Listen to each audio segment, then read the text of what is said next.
마태복음 21장부터 예수님의 생애 마지막 일주일을 소개해주고 있는데요. 그 첫 시작이 어디입니까? 예루살렘에 입성하는 그 이야기를 우리에게 들려주고 있습니다. 긴 이제 구절들을 통해서 이제 우리에게 예수님이 행하셨던 일들, 또 말씀하셨던 일들, 예수님이 당하셨던 여러 이야기들을 우리에게 들려주고 있는데, 그 일주일 이야기가 우리에게 너무 많이 은혜가 되는 것 같아요. 그래서 여러분이 오늘 우리가 읽어야 될 내용이 21장이잖아요. 21장을 이렇게 계속 반복해서 읽으면 좋겠고요. 그래서 이제 이게 큰 이미지로 우리에게 심어졌으면 좋겠어요. 그게 이제 또 우리에게 중요한 우리 인생을 붙든 말씀이 되어야 되겠죠. 오늘 성경 한 장 읽었다, 끝, 이게 아니라 말씀이 내게 임한다라는 게 뭐냐면, 말씀을 충분히 이해하고 그 말씀이 내게 믿어질 때까지 내가 반응하는 거예요. 그리고 어떻게 하는 거예요? 그 말씀이 나를 붙잡아 가도록. 우리가 성경을 읽을 때 D.L. 무드도 그런 이야기를 하잖아요. 말씀이 나를 읽게 해라. 그래야지 여러분 우리 인생에 해답이 있는 거예요. 내가 성경을 읽을 수준에서 성경이 나를 읽게 가면은 그 다음부터 하나님의 뜻이 내 안에서 이루어진 것을 경험해요. 많은 사람들이 성경은 읽지만 기도는 하지만 은혜를 못 누리는 게 뭐냐면 그냥 읽고 끝, 잊어버려요. 우리가 성경이 나를 읽어가도록, 또 기도하면서 어떻게 할까요? 기도의 대상이 있을 때 하나님이 나를 붙들어가는 것들, 그래서 하나님의 뜻이 내게 이루어지고 그 은혜가, 임재가 내게 이루어지도록 우리가 기도하고 나아가는 거, 말씀 앞에 서는 거 너무 중요합니다.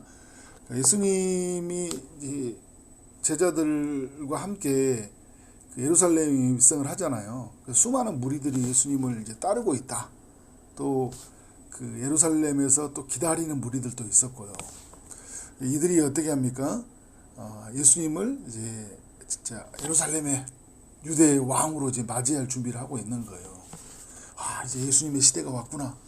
이제 우리는 해방되는구나. 뭐 여러 기대들이 있었겠죠. 근데 예수님이 어떻게 입성을 하십니까? 오늘 1절 이하의 쭉 이야기를 보면 화려하게 입성하는 게 아니라 나귀와 나귀 새끼를 준비하게 하시고 그것을 타고 어떻게 합니까? 예루살렘에 입성을 하시는 거예요. 7절에 보니까 나귀와 나귀 새끼를 끌고 와서 자기들의 겉옷을 그이에 얹음에 예수께서 그이에 타시니. 그리고 사람들이 이제 예수님을 이제 다윗의 자손이여 찬송하리로다, 주의 이름으로 오신 이여, 가장 높은 곳에서 호산나 하더라, 예수님을 맞이하고 있잖아요. 근데 저는 이제 그 1절부터 이렇게 9절의 내용이 딱 주목되는 게 뭐냐면, 그 스가랴서에 나온 말씀인데 5절이죠. 그는 겸손하여 나귀 곧 멍에 매는 짐승의 새끼를 탔도다, 이렇게 하기잖아요. 짐승의 새끼를 탄 거예요. 이 땅에 있는 사람들은 힘이 강한 존재를 기다리고 있었거든요. 우리를 강하게 이끌 수 있는 리더십을 기다리고 있었는데, 예수님은 어떤 방법으로 가요? 나귀는 타는 나귀 새끼를 타고 오시는 거예요. 겸손하게. 그 세상은 누가 승리하는가? 죄와 죽음과 사단의 권세는 무엇으로 이기는가? 겸손한 자가 이긴다는 걸 알려주고 있는 거예요. 그래서 여러분, 예루살렘의 첫 걸음은요, 나귀 새끼였고요. 그리고 예루살렘의 마지막 걸음은 뭐예요? 십자가예요. 그러니까 무엇이 승리한지 우리에게 보여주고 있는 거예요. 이 땅에서 우리는 겸손하게, 그리고 하나님의 뜻에 하나님의 방법에 맡기는 거예요. 그것은 방법은 뭐예요? 십자가예요. 그것이 세상을 이긴다라는 것을 예수님이 보여주고 있어요. 근데 그러면서 예수님이 이제 여정이 어디로 움직이냐면 성전으로 들어가시잖아요. 12절에 보니까 예수께서 성전에 들어가서 누구를 봅니까? 성전 안에서 매매하는 모든 사람들을 보고 그들을 어떻게 해요? 내쫓아 버리는 거예요. 돈 바꾸는 사람들과 비둘기 파는 사람들의 의자를 둘러엎으시고. 그러니까 성전에서 지금 이제 제사가 준비되고 있다는 게 뭐냐면, 이제 곧 있으면 무슨 날입니까? 6월절이 다가오잖아요. 6월절이 다가오니까 전국 방방곡곡에 흩어져 있던 사람들이 이제 다 예루살렘 성전으로 모여들고, 또 해외에서 살고 있던 사람들도 다 예루살렘으로 모여들고 있거든요. 제사를 드릴 그 짐승을 가지고 와야 되는데 멀리 사는 사람들 어떻게 가지고 올 수 있겠어요? 유대 땅에 사는 사람들은 끌고 올 수 있지만 멀리 사는 사람들 끌고 올 수 없으니까 어떻게 합니까? 이들이 이제 그 성전에 와가지고 그 제사용 짐승을 사거든요. 근데 또 성전세를 내야 돼요. 성전에 들어가려면. 근데 이 성전세에서 뭘 받지 않냐면 로마 화폐를 받지 않아요. 그래서 어떻게 하냐면 성전 앞에서 성전에 내는 그 돈과 환전을 해야 된다고요. 그러니까 여러분 어떻게 해요? 막 밖에 막 북적거릴 거 아니에요. 그 짐승 바꾸고 돈 바꾸는 소리로. 이게 잘못된 건 아니에요. 지금 이게 잘못된 건 아닌데 예수님이 왜 지금 화를 냈냐면 막 다 엎어버리잖아요. 그리고 다 쫓아버린다고요. 왜 화를 내냐면 13절이죠. 그들에게 이르시기를 기록되면 내 집은 기도하는 집이라 일컬음을 받으려 하였거늘. 그죠? 기도하는 집, 만민이 기도하는 집. 이제 이사야 성경은 그렇게 이야기하는데 기도하는 집인데 뭐가 빠진 거야 이 사람들한테는? 거래도 있고 만남도 있고 오랜만에 만나니까 막 서로 인사도 있고 막 여러 가지가 있지만 뭐가 빠진 거예요? 기도가 빠진 거예요.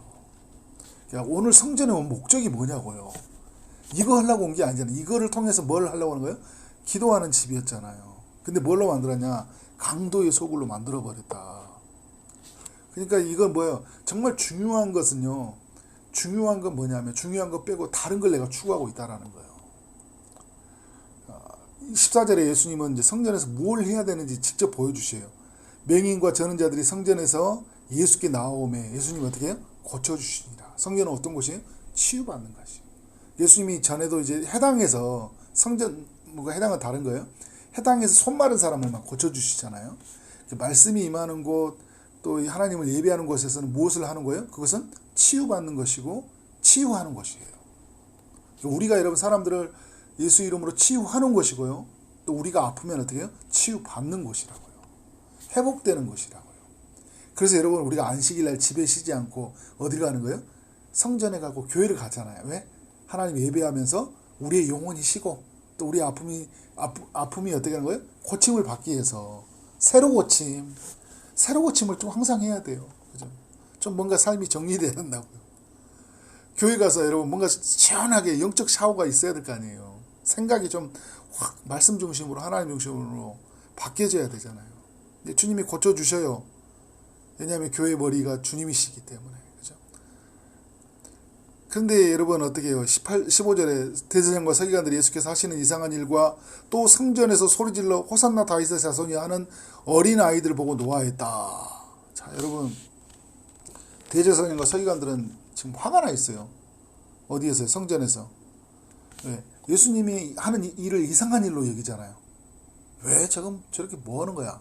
이 사람들은요, 바리새인들 뿐만 아니라 이런 사람들 돈을 너무 사랑하는 사람들이기 때문에, 오늘 성전에 많이 왔네. 그죠? 야, 돈 많이 들어오겠다. 이런 생각만 하는 사람들이에요. 다 그렇진 않았겠지만. 거의 대부분이 이랬다는 거예요. 예수님 시대 때. 관심이 없어요. 본질에 관심이 없어요. 와, 많이 왔다. 이런 거에 관심 있는 사람들이잖아요. 그러니까 그리고 예수님이 고치시는 사건, 치유받은 사건에 별로 관심이 없어요. 누가 성도들이 아프거나 고통스러운 사람 관심이 없어요. 그죠? 아프면 왜 안 왔냐? 정죄할 수 있죠. 아니죠, 여러분. 그죠? 아픈 사람들 헤아리고 그들을 어떻게 고칠까? 이렇게 가야 되죠. 성전에서 소리 지르는 사람들 그리고 어린이들 보고 노하는 거예요. 여러분 성전은 어떤 곳입니까? 하나님을 찬미하며 예배하는 곳이잖아요. 그러니까 무슨 말이에요, 여러분? 하나님께 찬미하는 예배는 없고 누가 왔냐, 누가 안 했냐, 그죠? 누가 이렇게 시끄럽게 하냐, 규율과 규범에만 있는 거예요. 형식에만 있는 거예요. 모양만 있는 거예요. 겉모습만 추구하는 거예요.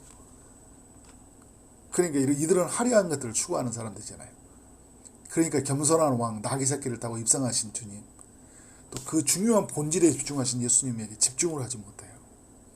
근데 그런 게 우리에게도 있을 수 있다 없다? 우리에게 있을 수 있다라는 거예요. 형식적인 신앙생활을 할 수 있어요. 의무적으로 신앙생활을 할 수 있어요. 겉으로만 화려하게 보이려고 하는 신앙생활을 할 수 있어요. 사람에게 보이려는 신앙생활. 그게 이제 여러분 18절에서 또 의미 있는 이야기를 보여주는 거예요.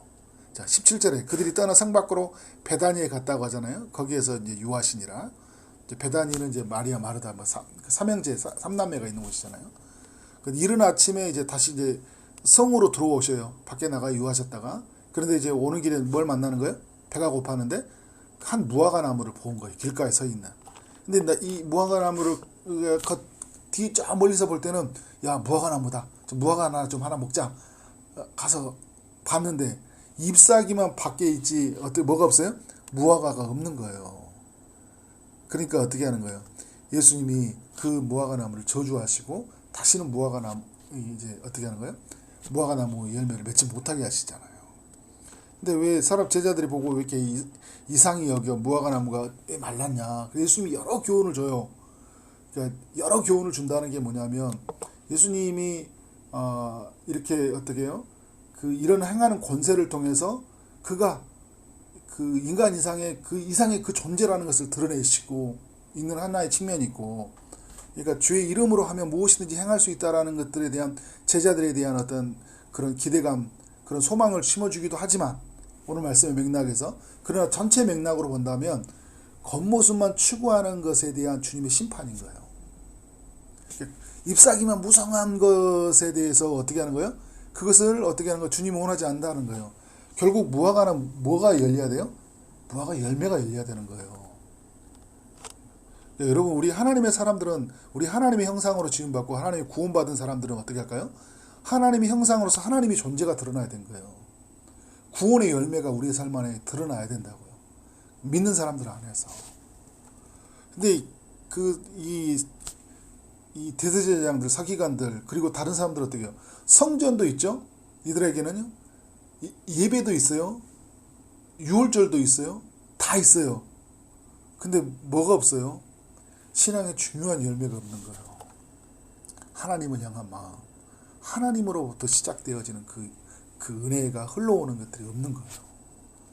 자꾸 그러니까 여러분 어떻게 해요? 불평, 불만만 있고, 그리고 정말 중요한 것들을 보지 못하고, 기도하는 집이 되는 것도 못 보고, 아픈 사람을 보지 못하고, 어떻게 하는 거예요? 그냥 그 의무와 형식에만 매몰려 있고, 거기에 들어오지 못하는 사람들한테는 정죄하고 있고, 이상히 여기고 있고, 그런 모습에 어떻게 하는 거예요? 예수님이 그렇게 신앙생활하는 사람, 그렇게 하는 사람들을 어떻게 말라버리게 한 거예요. 자, 이제 그러면서 예수님이 이제 이렇게 나와가지고 말씀을 가르치시니까요. 성전에서 또 가르치시죠. 성전에서 지금 기능이 있으시잖아요. 성전에서 고치시죠. 가르치시죠. 복음을 전파하는 이런 사역들 하시잖아요. 그러니까 이제 또 23절에 이 대제사장들, 백성들, 장로들이 나와가지고 무슨 권위로 또 하느냐, 23절에 그러잖아요. 누가 이 권위를 주었냐. 그러니까 예수님이 이건 이제 하늘로부터 왔다라는 것들을 세례 요한으로 이야기를 꺼내서 이야기하잖아요. 그러니까 하나님으로부터 온 것들을 알지 못하는 거예요. 그러니까 뭐냐면 이 종교 지도자들은 사람 그 이상을 보지 못하는 거예요. 그러니까 여러분, 우리가 신앙생활을 하더라도 뭐냐면 사람밖에 못 보는 거예요. 시스템만 보고 형식 그 이상을 못 봐버린 거예요. 우리를 다스리시는 하나님 있잖아요. 그러니까 오늘 예배를 드려도 그냥 설교를 하나보다, 찬양을 하나보다, 찬양팀이, 목사님이 우리 속으로 모임을, 셀 모임을 하나보다, 무슨 일을 하나보다 그냥 사람들이 모여있는 것밖에 못 보는 거예요. 이 모임 속에 두세 사람이 모인 곳에 내가 그들 중에 거하느니라. 교회의 머리가 되시고, 그리고 예수님이 성령을 통하여 말씀하시는 소리, 그리고 보이지 않는 것이 보이는 것들을 주관하시는 그 하나님의 영적인 세계를 보지 못하는 거예요. 무슨 권위로 이런 일이 일어나지 못하는 거죠. 하늘로부터 오는 것들을 알지 못하는 거예요. 그러니까 여러분, 우리는 어떤 사람들이 하늘을 보고 사는 사람들이에요. 그렇죠? 하늘을 보고 이 땅에 사는 사람들이라고요. 하늘의 권위가 우리의 땅 가운데 드러났잖아요. 예수님 오심으로. 근데 그걸 못 보는 거예요. 그러니까 어떻게 하는 거예요? 자꾸 이제 의무, 형식, 이런 게 중요한 거예요. 이게 나를 지켜주는 거예요. 그렇죠? 이게 나를 지켜주는 거예요. 그러니까 28절에서 두 아들 비유를 해주잖아요. 맏아들에 가서 그 포도원에 가서 일하라고 하니까 뭐라고 하냐면 29절에 아버지 가겠나이다 하더니 가지 아니하였다는 거야. 무슨 말만 하고 안 해요. 말만 안 하고. 그러니까 진짜 하늘의 권위를 알고요. 진짜 중요한 본질을 아는 사람은 내가 해야 될 일을 하는 거예요. 내가 해야 될 일. 왜? 아버지가 나에게 막 원하는 일이었으니까. 무슨 말이에요? 하나님의 존재를 인정하는 거고요. 그 하나님의 말에 권위를 둔다라는 거예요. 근데 예수님이 아까 말할 때 대제사장과 백성들은 어떻게 해요? 무슨 권위냐 하면서 인정하지 않잖아요. 근데 진짜 겸손한 사람들은요, 하나님 앞에 이렇게 엎드린다고요. 근데 둘째 아들이 어떻게 합니까? 또 그와 같이 말하니 대답하여 이르되 실소이다 하다가, 처음에 실소예요. 둘째 아들은 그래요. 나 안 해. 그런데 가다가 뭐래요? 뉘우쳐요. 이게 중요합니다, 여러분. 우리는 전 둘째 아들에 가까운 것 같아요. 저도 많이 그래요. 주님 좀 못해요 하는데 생각해보니까 이건 아버지가 명하신 건데, 기도하다가 그죠? 또 찔리다가 어떻게 하는 거예요? 에이, 내가 해야지. 이건 하나님 나한테 원하시는 거니까. 누구를 인정하고 있다는 거예요? 둘째 아들은 되게 연약한데 하나님을 인정하고 있다는 거예요. 근데 그들이 누구냐 하니까 31절에 세리들과 창녀들이라는 표현을 쓰잖아요. 그러니까 이 세상에서 정말 이렇게 연약하다고 하는 사람들이에요. 거들떠 보지도 않았던 사람들이에요. 그들이 어떻게 영적인 혐오감을 가졌던 사람들이잖아요. 준 사람들이라고요. 근데 그들이 어떻게 하고 있어요? 하나님 앞에 반응한 거예요. 그게 예수님이 말하고 있는 거예요. 누가 하나님의 뜻대로 했냐? 둘째 아들이지 않냐? 결국은 둘째 아들이 하지 않냐? 근데 너희들은 지금 이 유대인들은 첫째 아들이거든요. 이 종교 지도자들은. 근데 이들은 어떻게 알 뿐이지 못해요. 근데 둘째 아들은 어때요? 세리와 창기들 그다음에 이방인들은 어떻게 해요? 나중에 처음에는 싫다가 하지만 하나님의 성령이 임하고 말씀이 깨우쳐지니까 어떻게 하는 거예요? 말씀 앞에 반응하는 거예요. 오늘 여러분 뒤에도 포도원 주인의 악한 농부 비유를 통해서 이게 그 악한 농부들의 비유들을 통해서요, 결국 뭘 이야기하려고 하냐면 33절 이하에서 너희가 악한 농부들이다. 오늘 말씀을 좀 읽어보시면 알아요. 새벽이라서 다 말할 수 없지만, 그러니까 결국 뭐냐면 이들은 어떤 거예요? 그냥 하나님에 대한 존재가 없는 거예요. 관심이 없어요. 그러니까 예수님이 예식하는 자여. 그러니까 성전에서 어떻게 성전에 제사 드린 거 다 엎어버린 거예요. 야, 이런 거 말고 나에게로 겸손하게 그를 맞이하는 거 있잖아요. 어디서든지 막 겉으로 막 화려한 세션이 있고 화려한 멋있는 거 그거 충분한 그거 말고 나에게로 집중하라고. 우리는 그래서 여러분 주님을 만나는 것이고, 주님을 우리가 예배하는 것이고, 주님 앞에 엎드리는 것이고, 우리는 주님의 말을 듣고 사는 사람들이다. 그리고 주님은 이 땅에 우리를 구원하시고 오셨고, 그리고 이렇게 살도록 하시기 위해서 주님은 일하신다라는 거예요. 이 새벽에 이 주님을 만나길 원합니다. 이 주님으로 더욱 가까이 나가는 삶이 되어지기를 주님의 이름으로 축원합니다. 아멘.